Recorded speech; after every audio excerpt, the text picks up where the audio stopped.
What's up, guys? It's Eric Melcher, where you are listening to my podcast, Innovators Can Laugh, where I dive into the interesting and fascinating stories of innovators from all over Romania and Eastern Europe. Before I forget, if you enjoy the show, please give us a review and join our newsletter at innovatorscanlaugh.com, where you can get a preview and show notes of every guest we have on the show. My guest this week is looking to shake up the fashion industry. Having studied in Milan and Paris, Maria Sass is keen on integrating more sustainable practices for fashion brands across the globe. Maria's innovative platform, Sustainably, is the first action-oriented community for professionals within the industry. Let's dive into the conversation as we discuss her background and all the wonderful things users can benefit from using the Sustainably platform. Maria, hey, welcome to the show. You look fantastic. Great. I thought we'd start off with talking about someone you admire in the fashion industry. What fashion designer, alive or dead, would you be super nervous to meet? Oh, I think I'd be a cliche in saying Coco Chanel, but you can't. That woman was absolutely fantastic. And I think I would be nervous to meet her because during her day and time, she was so revolutionary in how she perceived the fashion world and all her efforts in the changes she made to bring out the chicness in European fashion and she really transformed the industry in the sense of modernizing it. And I think that's what I'm also about. I'm about innovation and I'm about bringing relevance to this industry in the modern day context of 2021. I think there's a biography about her either on Netflix or Amazon Prime. Have you seen it yet? Yeah, I have. And I've also read the book before seeing the documentary. And it was, What do you think about the show? Would you recommend it? Is it binge worthy? um, I think it's a movie. Okay. And I think there's a new show out with Halston on Netflix. I do recommend Yes. it. I Yes. do recommend it. By the Coco Chanel is the movie, and I recommend both. Halston is binge worthy. I think there are a lot of great lessons in regards to the toxicity within. I think that's common in any industry. At like when you reach a certain level, you have temptations and you have a lot of that pressure to keep up the good work to keep up the standard. Halston's he started in the 60s, but the show's around the 70s, the 80s. Yeah, I saw the preview for it and the music pulled me in. I think there was like music in the background with Duran and some other 80s bands. And that was the music that my dad used to play. And so I grew up with it and I was like, I want to watch this show. And I think it was just the music that really pulled me in because I'm not too big on fashion. Okay, so you have Coco Chanel, you have Halston. Who are some other favorite fashion designers that you admire and you would like to meet if they were alive or dead? So I'd have to say Stella McCartney because she's a big sustainability advocate, and one of her first fashion shows are centered around sustainable practices, material. She invests a lot in this area in textile innovation. And one of her first fashion shows she had, and there was Anna Wintour, who was editor in Yes. Vogue, and Yes. Anna Wintour got up and left. Wow. And That's not a yeah, good and sign. she kept going. And today she's one of the most celebrated advocates in sustainability. The Karen Group bought her company and it's doing really well. And they're really up in the game because they started a few years back. Okay. So that to me is a lesson to if you believe in something, no matter what, there are some exceptions. You shouldn't base your principles or the success of what you do just on one individual, even if it's somebody you look up to, Anna Wintour. Yeah, I know she's a big tennis fan. She's a big Roger Federer fan, and that's why I know who she is because I've read articles about this famous woman in fashion, and then obviously Meryl Streep played her in the devil was it the Devil's The Advocate? devil's advocate. I don't know what the Devil's Advocate is. I don't know why I said it, but the Devil Wears Prada is what I was thinking of. Yeah, yeah. Okay, so we're going to get into the sustainable fashion in just a second. Let's rewind a little. Tell me a little bit about your childhood. Where did you grow up? Did you have a favorite toy or hobby when you were a kid? Yeah.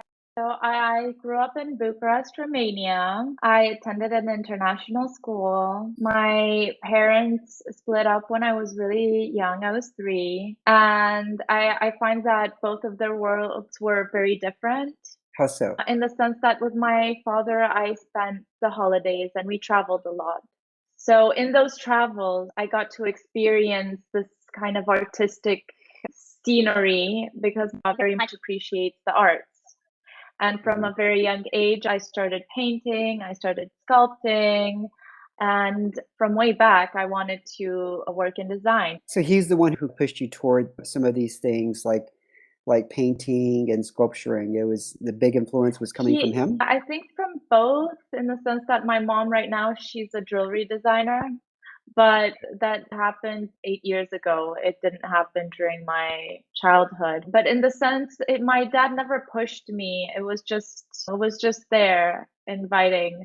And I always had that like independent kind of approach, but I also had the freedom to embrace what I wanted to do and have that honesty with myself and my family.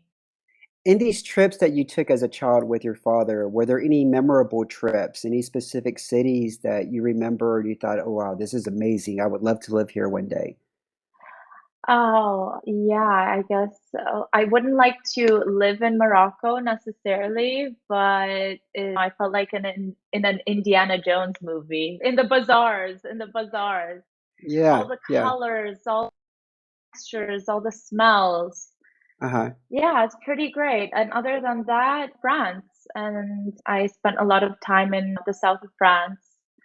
uh-huh. And it's that dreamy and it's very relaxed. You have the seaside and French, which I love. I find it beautiful. And I think it really did have an influence on me and how I ended up studying at ESMO in Paris.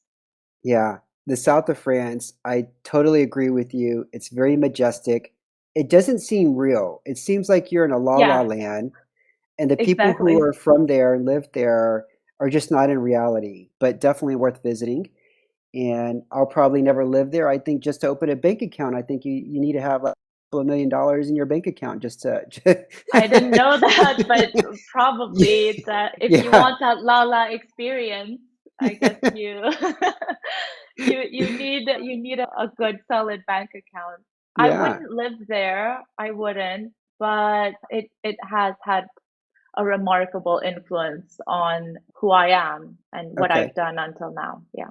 Okay. So very young, you had this motivation or passion to pursue fashion. Why did you choose Milan to go study for your bachelor's? I chose Milan because I got unconditional at Polimoda in Firenze in Florence. I got different unconditionals, and it was quite tricky to choose because, and as probably, but maybe the audience doesn't, conditional offer means regardless of your grades that you get at the end of your high school graduation, you're in. So I had so many options to choose. So where do I go? I'm in. So you could have chosen Um, Florence as well? Yes, I could have chosen Florence, but Okay. I'm a big city girl. That's why I left to Paris after Milan. I needed a bigger Okay. city. So why not stay in Milan? What was the draw? Um, Obviously, you like oh, France I and loved everything? Milan. Italy is wonderful. The people, the atmosphere, the food. But the decision to leave was based on my education and the fact that from my perspective and from what I heard that SMOD was a better technical school. So to me, it was super important to be hands-on and technically able to understand the garments and do them myself. Mhm. And the founder of the university in Paris, the first pattern makers, and he was one of the first pattern makers that standardized the patterns into sizes. and it being one of the oldest universities, fashion universities in France. So we've been in Italy. I applied on a whim to transfer, and I was Hmm. like, if I get it, I do. If I don't, it's still fantastic. But I did. So I, Now, did I you speak always had French? that. Yes, yes, I did. Okay, okay. So the transition wouldn't have been too difficult. You spoke French. Is that something that you learned in school, in high school? Yes, I did. But it's different once you live in France. Once you go, they said, "Oh, it's an English program," Uh-huh. but we spoke mostly in French.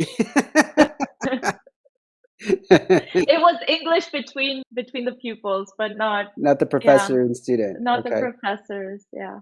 Okay, so did it become a reality? Were you more hands-on when it came to making the patterns? Tell us more about that. What was that experience like? What were you learning? What were you actually doing in university? Oh, absolutely. It was completely hands-on. So I get there in the second year, and we have a Jean-Paul Gaultier competition. Okay. And I have to relearn everything in terms of pattern because in Italy we had standard blocks. We didn't have to change them alter them that much.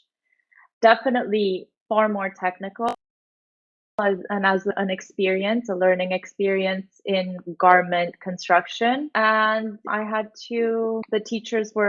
the professors were really rigorous and really French style, but it Well, was great. I had to design this capsule collection for the Jean-Paul Gaultier competition. And I did, and I got selected. I was one of the students that got selected to have a team, to get a team like from our class. mhm. Each student that got selected, there were three in our class, used the other students as team members to create the project.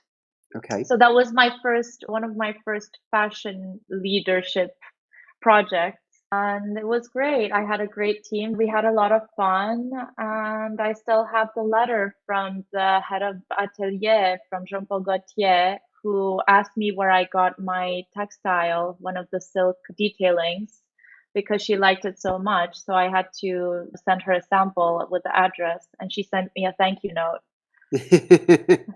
Okay. So was this a huge school? How many students are in this school? It sounds like it's very prestige and there's not too many. It's growing because they do have the business campus now as well. So per year, we were around 100 or a bit more. That depends on spec the specialization you chose. Like, for example, we were in women's wear. Hmm. There is children's wear, and there's knitwear Hmm. and lingerie. But the thing is, they have a system such that from the first year to the second year, not everybody makes it. From the second year to the third year, again, not everybody makes it. I mean, it's to get into the first year is not that hard, but they're very select because they do have a lot of candidates. But to get from the first year to the second year, it's not easy. Wow, it And sounds so like when I, it sounds like this elite military school, like they just try to yeah, weed you out. yeah, we could only have three how do you call them? Three absences, unmotivated absences. Hmm. Because if we had more, you wouldn't get through the year. Like you can't pass the year with more than three unmotivated absences. Yeah. Now you said that the French instructors that they were very rigorous. What were some of the Yeah, pet peeves that they had in regards to the students and how they taught? we had individual sessions to go through the collection, and they would set a time, and then they'd be like, "No, it's not.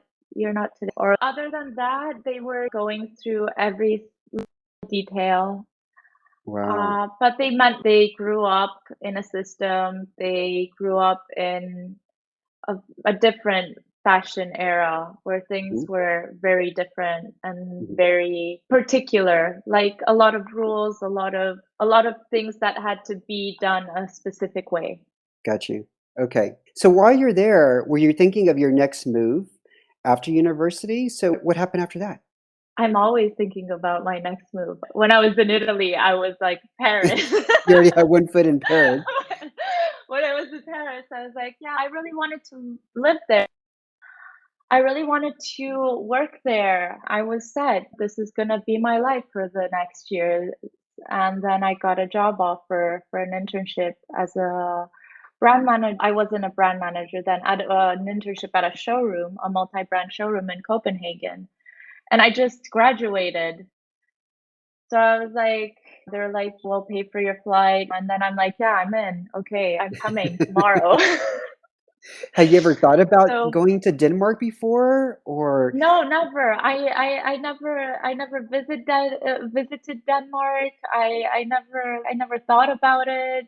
yeah? I had a friend who was like, "Oh, I want to go to Denmark," and I was like, "Oh, it's kind of cold there." You know, when you go to explore a place with no preconceptions, just so open, hey, let's do this. Let's see what's what. Hmm. That's when you're best surprised. The best surprises come from situations like that. And here I was in Copenhagen. It was great. It was a great experience. I ended up moving there. I got a full-time position as a brand manager in a multi-brand showroom, and we were representing specific Italian brands in the Scandinavian region. Okay. And it was great. And I had to train a new team.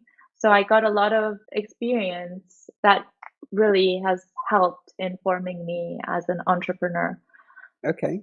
Now, what happened during this time that sparked the idea of creating a platform where students and professionals could collaborate, especially around the idea of sustainability? Did that occur when you were in Denmark, or did that happen later on?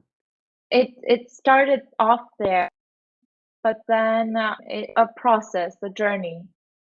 So that's where the seed was planted. And then I came back to Romania.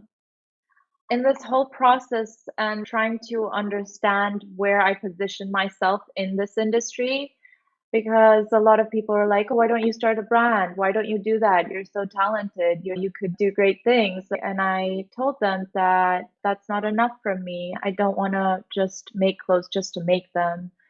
And Nina Simone said that art is synonymous to innovation. And that's something very important to me. Like, how can I add on value to what I through what I do? Hmm. And that's where I sat for a long time, like constantly questioning myself and the industry, to research more on sustainability, reading the global fashion agendas, reports, McKinsey reports, talking to my friends who work in the industry, who are designers for big companies, big names. And in this whole process of researching, as in when I came back, I worked in acquisition control at Rea Costa. So I started working with textile producers and making databases and ordering textiles and centralizing stock. That's when it really started. But it didn't come to me until last year. The idea, Hmm. uh, then the flower just bloomed, and it's, oh, wait, it's that and that and that. Okay, that's what's missing. Let's do this. And like, for example, I would love, like, from a design perspective, a designer's perspective, I would love to be able to team up with another designer or with a brand and come up with something better, an innovative solution. Like Adidas partnered up with Allbirds, Hmm. and they created it's going to be launched in 2022, a sneaker design with the minimum carbon footprint. So Right. it's going to be from their collection, from Adidas's, because they're the predominating brand in this. And correct me if I'm wrong, but Allbirds makes a shoe that is 100% from recycled materials. Recycle, yeah, yeah, yeah. Okay. So Okay. basically, Adidas, who is a direct competitor, directly competing with Allbirds, Hmm. decided to partner up because they're like, we have a big production scheme, you have great resources, you have the technology, bring it together and make something and create something better. Right. So it's Right. all about adding value. It's all about, I get this question a lot. There are a lot of textile producers that don't produce sustainable fabrics. And I said, yeah, but if more designers opted for that, for organic cotton or recycled dual blends, cotton poly blends, and if more people needed that, then of course it would change. And through this platform, that's what we're going to do. We have the community tool where you can address these questions, where you can communicate with brands as Mhm. students or as professionals within the industry. Let's talk about the platform because the way I see it is that it helps facilitate the communication between, like you said, textile makers and designers. Is that the main strengths of the platform, the ability to facilitate the communication between different parties, or does it do more? It does more, and it's not focused just on the link between textile producers and designers. It's also focused on designers with designers and designers with manufacturers. But Okay. more than that, more than community, we have a news feed with proprietary articles, infographics, and Okay. we'll be launching a podcast in a month. So that's really exciting. It will also be included in the newsfeed area.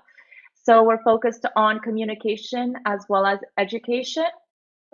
And then we have the community, of course, but we also have the S-Base, which is the sustainability database, where we have textile producers and companies who are working in this regards enlisted. And we currently have 400 enlisted companies as well as textiles. Are these So here, companies, Maria, are these companies from all over Europe or is the footprint bigger all than over that? the world, Okay. all over the world, but with main focus on either ethics, fair wages, everything in terms of sustainability. Okay. And our users can browse through these different areas, can save this information, and the cherry on top is the area where you can create research boards with these informations. Because if you're interested in changing your cotton supplier, but you want to research more options and you want to Hmm. compare them, you can bookmark them, and then in our research boards you can drag and drop and compare them. And if you don't have time to do that, then you can do it later, and you can use information to validate why you want to make these changes from the newsfeed. This article, and this is why I think it's a good idea for us to do this. How And can a these are our person options. Okay, so you had this idea that started a year ago. You've got the platform, which I think is in beta version. Is that correct? Yeah, we haven't launched yet. Okay. We're preparing to launch this year, and we have a lot of very exciting partnerships piling up for the community. So, different complementary services or brands that are going on board and being like, yeah, we want to see how this will work. We want to help you grow and us grow. How did you find the people with the skills you needed to build the platform? Oh, it just happened. What can I say, Eric? No, I think it's not that simple. I'm an optimist, but I guess that's helped. You have to try. You have to talk to people. You have to weigh out your options. And then I found a full stack developer who understood the concept and was as passionate about innovation and tech. And of course, I've had some help that came from previous experiences working in the industry. So I've had a few collaborators whom I've had the pleasure of working with beforehand. Hmm. And we took it day by day and we built on it step by step. And a lot of people are very surprised when I tell them that we started last August. And they're like, "Oh," and I'm like, "Oh, it seems like a lot of time for me." I guess the momentum was really good. And right now we're currently going to extend our team, so it's gonna be great. I can't wait. What's your long-term vision for sustainably? So my long-term vision for sustainably is a community, a very active community in solutioning various sets of concerns within the fashion industry in terms of sustainability.